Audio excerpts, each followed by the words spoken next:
Alors, Magic Bullet, Lux et Mojo, c'est deux produits d'étalonnage. C'est vraiment... On va voir aussi Color tantôt. Mojo et Lux font partie d'une suite qui s'appelle la Magic Bullet Suite. À chaque année, ils rajoutent des nouveaux plugins, ils les transforment un petit peu, puis ça fait une espèce de gros package qui est à peu près 800 $ US, qui comprennent Lux, qui est vraiment fait pour faire des looks à la Hollywood ou des looks d'étalonnage. Si vous pensez à des émissions comme Minuit le soir ou comme Le Négociateur ou comme Les Lavigueurs ou même à Télé-Québec, les Francs-Tireurs, Le Voir, tout ça, c'est toutes des émissions qui ont des looks et ça sert à faire des trucs comme ça. Donc, il y a une portion d'étalonnage puis une portion de « in your face », si on veut dire. Look, c'est vraiment la mère de toutes ces applications-là et on va la regarder. Mojo, c'est un peu la réponse à « j'ai pas le temps d'aller dans Look puis me bâtir un gros look bien compliqué, bien complexe, bien beau. Tu peux-tu me faire ça vite, vite, vite? » Fait que Mojo, c'est donner du oomph à ton image. C'est une version light de Lux. Colorista, c'est un logiciel d'étalonnage qui ressemble un peu à ce que vous allez trouver dans le... C'est comme le three-way color corrector sur stéroïdes anabolisants. Donc, il y a vraiment... c'est une approche différente, mais en même temps qui va être similaire. Et vous avez Magic Bullet Frames, qui est en fait la nouvelle version de ce qui était l'application Magic Bullets à l'origine, qui vous permettait de faire du 24p avec du vidéo en 30. Donc, tu tournais en mini-DV, puis là, tu voulais faire un look film, puis tu rentrais ça dans Magic Bullet, puis ça te faisait du 24p qui était pas pire beau, puis qui prenait une éternité à renderer.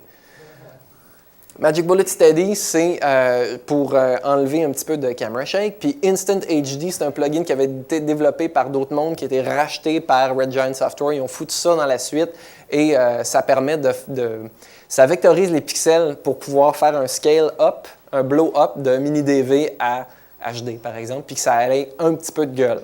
On s'entend, je ne sais pas si vous avez déjà vu un blow-up de mini-DV à HD. C'est pas toujours super payant, mais... Avec Instant HD, j'avoue que ça donne quand même un résultat intéressant. Si votre SD est de très, très haute qualité, ça va vous donner du HD de pas pire qualité. Moi, je vais me concentrer sur Lux et sur Mojo. Je n'ai pas le temps de voir toute la suite et je vais vraiment vous montrer une manière de faire l'étalonnage. Mathieu va vous montrer Color au complet. C'est deux façons de voir les choses.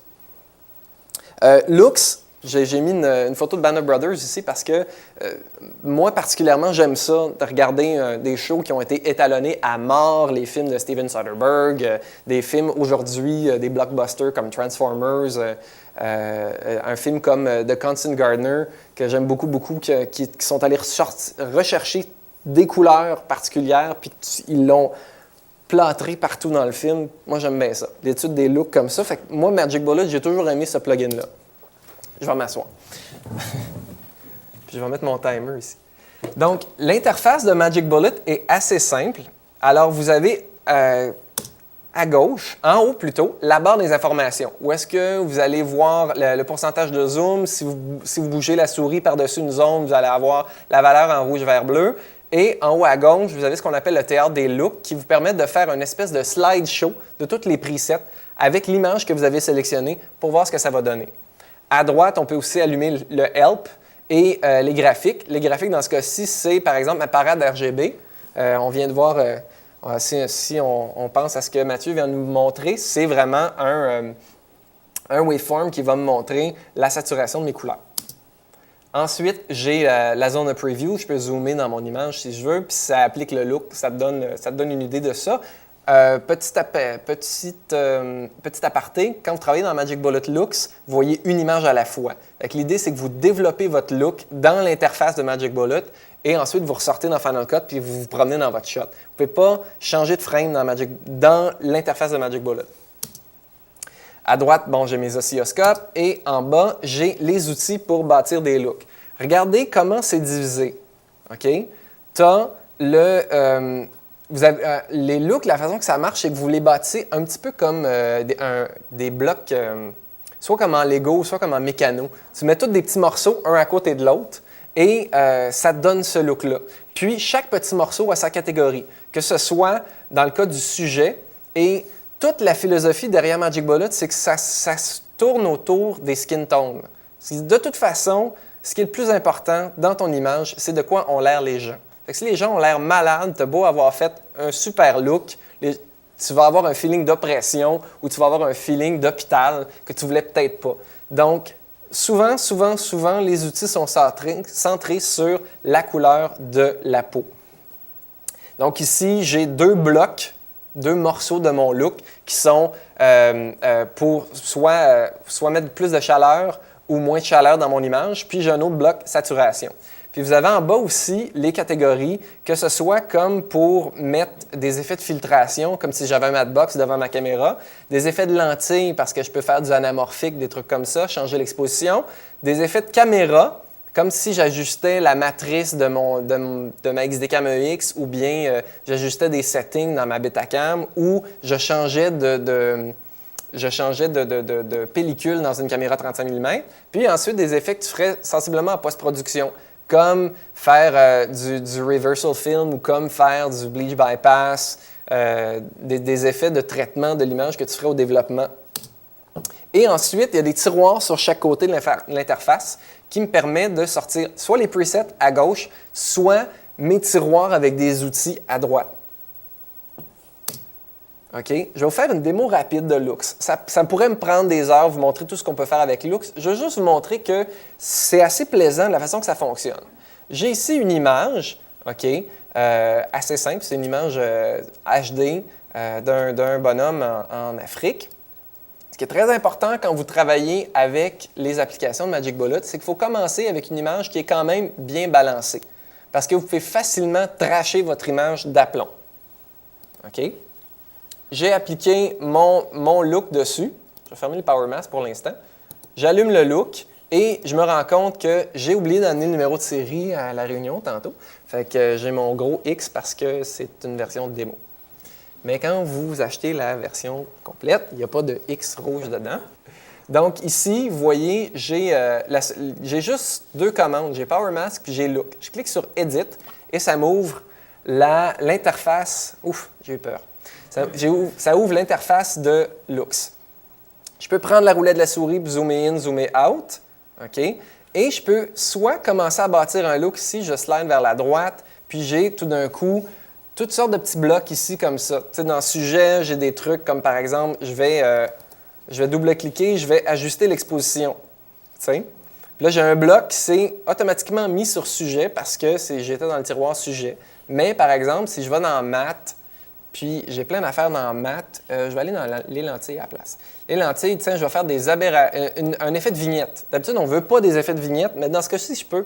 Si je fais un drag and drop, ça me montre dans quelle catégorie ça devrait aller. Regarde, ça va dans la lentille. OK, on va la mettre dans la lentille. C'est beau.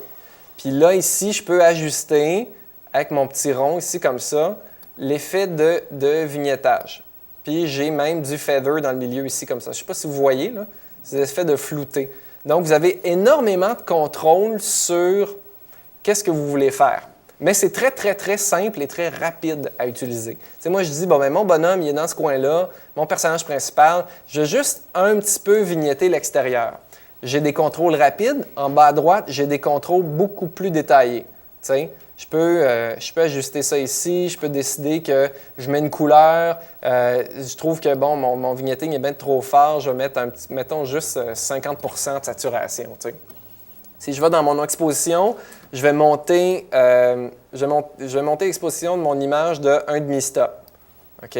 Pour commencer, parce que je sais qu'éventuellement, je vais écraser les noirs, puis je veux quand même avoir un petit peu plus de détails. Et ainsi de suite. Donc, vous pouvez travailler sur les couleurs, vous pouvez travailler sur l'exposition, vous pouvez travailler sur le contraste. Tu sais, si je mets un effet de crush, je peux écraser les noirs comme ça. Tu sais.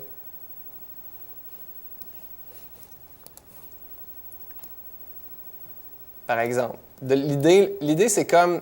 Moi, la façon comment j'ai toujours enseigné les plugins, c'est qu'il faut jouer avec tous les petits sliders. Il faut les amener au maximum puis au minimum, puis tu regardes qu'est-ce que ça donne. Fait que, si je mets l'exposition à moins 16, ben, OK, je ne vois plus rien. C'est assez clair. Fait que l'idée, c'est que tu peux te bâtir des looks comme ça puis te sauver des presets. Moi, je n'ai pas le temps. OK? Fait que ce que je vais faire, c'est que je vais me faire un nouveau look. Je vais faire pomme N. Puis je vais aller ici, puis je vais aller dans mes presets. Ce qui est vraiment cool, c'est que tu as des catégories. OK? Là, je peux choisir, par exemple, un petit peu de diffusion ou un petit peu de, un Basic Warm Mix. Fait que je regarde en bas, je vois les morceaux qu'ils ont mis. Ils ont mis mon petit réchauffement, un petit peu de désaturation sur les jaunes. J'ai un petit peu de diffusion, beaucoup. Il y a de la diffusion, surtout dans les highlights. Ça brille un petit peu trop, on m'a baissé la brillance. Puis après ça, j'ai une curve qui a été mise là-dessus, et ainsi de suite. Tu peux regarder comment c'est bâti. Mais là où ça devient intéressant, c'est quand tu vas dans, mettons, Popular Film. Fait que là, j'ai, le look Bourne Identity. Bistro City. Tiens, j'ai un look un peu film hollywoodien. J'ai le look Transformers. Avec des skin tones très, très, très orange. Et je continue. Ça, c'est le look Mexicali, je sais pas quoi. C'est quoi ce look-là? CSI Miami, avec un gradient, un filtre sur la lentille ici comme ça. Tu peux jouer avec ces looks-là, tu peux choisir un setup comme ça et ensuite ajuster. Glamour Gold, c'est pas pire. Moi, j'aime bien le look de Constant Gardener, le fait que ils font beaucoup ressortir le rouge et le brun et le jaune dans les sables au Kenya. Puis, ils ont ajusté ça aussi un peu partout dans l'image, sur les murs, même dans le ciel. Peut-être un petit peu moins, comme Sunny Delight. Puis, quand tu n'es pas sûr, tu choisis une catégorie, puis tu allumes le Looks Theater. Fait que je vais ici dans All Looks, je vais choisir seulement juste les looks de vidéoclip, puis j'allume View. Puis là, il me passe mon image dans chacun des looks de cette catégorie-là jusqu'à temps que j'en trouve un que j'aime. OK? En bas à gauche, ça me dit le nom du look. Voyez-vous, c'est écrit Berlin. Puis là, ça passe. Dans les préférences, vous pouvez ajuster la durée du slideshow, là, que ça aille un petit peu plus vite si vous voulez. Je peux même... c'est pas pire, ça, Blue Beach. Je vais aller dans une musique vidéo qui s'appelait Blue Beach. Je vais regarder ça. Je peux regarder mes graphes ici. Puis là, je peux voir qu'est-ce que je suis en train de faire. Si je regarde dans Crush, là, je peux allumer puis éteindre n'importe quel de ces blocs-là. Je vois que les noirs sont vraiment super écrasés. Puis si je regarde ma parade ici, comme de fait, il y a une grosse ligne noire à 0. C'est parce que j'ai écrasé mes noirs. Si j'enlève le Crush, le Crush, il montait les noirs. Attends un petit peu, ça doit être les curves de bord. Vous voyez, ma curve de noir était vraiment basse. Puis là, vous pouvez jouer avec tous ces petits points-là ici individuellement, puis de bâtir un look qui n'existe pas. C'est pas pire, ça. Fait que c'est un petit côté District 9, là. Fait que, effectivement, c'est pas trop loin de l'Afrique du Sud, d'ailleurs. Puis là, je clique sur OK. Puis après ça, je peux me promener dans mon image. Puis vu que Magic Bullet est super hot, je peux passer sur Play aussi, puis ça va jouer. Puis je vais enlever le Drop Friend Warning. Puis si j'étais pas sur mon petit G-Drive Mini, ça serait moins pire déjà. Mais sur mon Mac Mini, chez nous, ça joue en real time. Mais pas sur mon petit drive comme ça. Puis après, vous pouvez faire un rendu, puis c'est quand même assez rapide. Et vous pouvez keyframer tout ça à mort si vous voulez. L'autre truc qui est intéressant avec les looks, c'est que si je prends un petit effet Clean Start, on va mettre juste un Basic Warm, juste rajouter un peu de chaleur dans mon image. Mais je trouve que pas mal tout ce qui est en dehors de mon personnage principal, ça me dérange. Fait que je peux aller dans Power Mask, OK, et carrément de choisir une zone qui va affecter mon image. Fait que là, je vais aller dans View Mode, puis je vais choisir Mask Only pour voir la zone que je vais délimiter. Là, vous n'avez pas beaucoup de contrôle là-dessus. Okay? Dans Color, vous pouvez vraiment faire des masques animés, puis déplacer tout ça. Quand tu fais de l'étalonnage, souvent, tu veux quelque chose de simple et rapide, parce que des shots de même, tu vas en faire 1750. T'sais? Donc, tu veux t'assurer que tu es capable rapidement d'utiliser ça. Fait que moi, je vais mettre un petit peu plus de feather, puis je vais regarder le résultat. Puis comme de fait, il y a juste mon personnage qui devient orangé. Vous voyez, si je joue avec le feather un peu, voyez-vous, regardez par exemple la toile ici, là, qui va changer de couleur. Parce que j'ai mis plus de feather, fait qu'il y a plus de jaune qui dépasse. Ça c'est Magic Bullet Looks. Vous voyez ici, vous avez vraiment tous vos looks ici comme ça et tous les blocs pour les construire. Puis ça, c'est le produit phare dans le Magic Bullet Look Suite. Vous pouvez utiliser ces looks-là, vous pouvez les appliquer à d'autres clips, puis ensuite aller clip par clip, puis ajuster vos settings. Quand vous achetez Magic Bullet Looks, il y a une version de ça, le Looks Builder ici, gratuite, qui vient avec, qui sert sur le plateau, par exemple. Si vous voulez développer un look sur le plateau ou vous voulez l'envoyer à votre graphiste, c'est une licence gratuite de cette application-là qui ne fonctionne qu'avec des images en JPEG ou en TIFF. Par exemple, le DOP va prendre une photo du plateau puis il va rentrer sa clé USB ou il va rentrer sa caméra sur son Mac, puis il va ensuite développer un truc vite dans Looks Builder, va envoyer le preset du look par email au monteur que lui, il a la pleine version de Magic Bullet Look sur sa station Final Cut. Donc ça, c'est possible. Si vous trouvez ça trop compliqué, parce qu'il y a énormément de choix, vous avez vu, vous pouvez passer bien du temps à regarder la différence entre un two-strip process et un three-strip process, puis qu'est-ce que je peux faire, puis tout ça. Vous autres, vous aimez bien les presets. OK? Vous trouvez qu'il y en a vraiment beaucoup, là. T'sais, écoute, Purple Shadow Smooth. Il y a plein de petits noms comme ça. Le New Noir, ça c'est le fun. Là. Si je veux faire une version noir et blanc de mon documentaire, ici comme ça, puis je vais enlever le Power Mask. Je vais mettre à None. Et je peux ici faire une version assez intéressante de mon film. Mais ce n'est pas ça que je veux faire. Il y a une version light de Magic Bullet Looks qui s'appelle Quick Looks. OK? Fait que j'ai ici un clip où est-ce que j'ai appliqué Quick Look. Je m'en vais dans Quick Look et j'ai la même interface. J'ai plus de contrôle à droite et j'en ai pas en bas. J'ai juste la force du look que j'applique. Mais j'ai tous les mêmes presets. Un preset de Quick Look, c'est compatible avec Looks et vice-versa. Il y a 700$ de différence entre les deux. Okay? Un Magic Bullet Quick Look, ça coûte 100$. Fait que si je mets, mettons, Neo, moi, je peux juste ajuster ici le look. Moi, ce que j'aime, c'est les presets. Pas de problème, c'est ça que je vais faire. Quick Looks, il y a juste les presets. Oh boy! Ça, c'est cool. Le Swing Tilt, là, j'aime ça au bout, moi. Fait que, mais j'ai zéro contrôle dessus. D'ailleurs, ici, ça dit « Want more control ». Ben, tu cliques ici, puis tu peux upgrader de Quick Looks à Magic Bullet Looks la pleine version. OK? Fait que Quick Looks est vraiment intéressant. Et d'ailleurs, on en a une copie à faire tirer ce soir. Hey, Two Strip. Moi, j'ai toujours aimé ça, moi. L'espèce de petit look Technicolor, là, comme ça.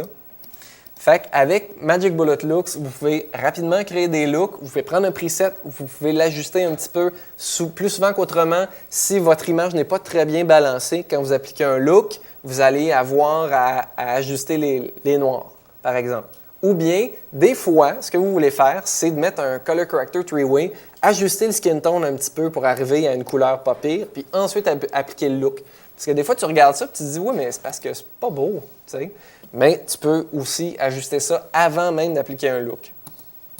OK? C'est tous des trucs qui peuvent prendre du temps à développer. C'est le fun d'avoir des presets, mais éventuellement, c'est cool ça. Faut coucher de soleil quand il faisait très, très nuageux. Et donc, c'est assez rapide pour appliquer des trucs comme ça. Fait que là, je fais OK.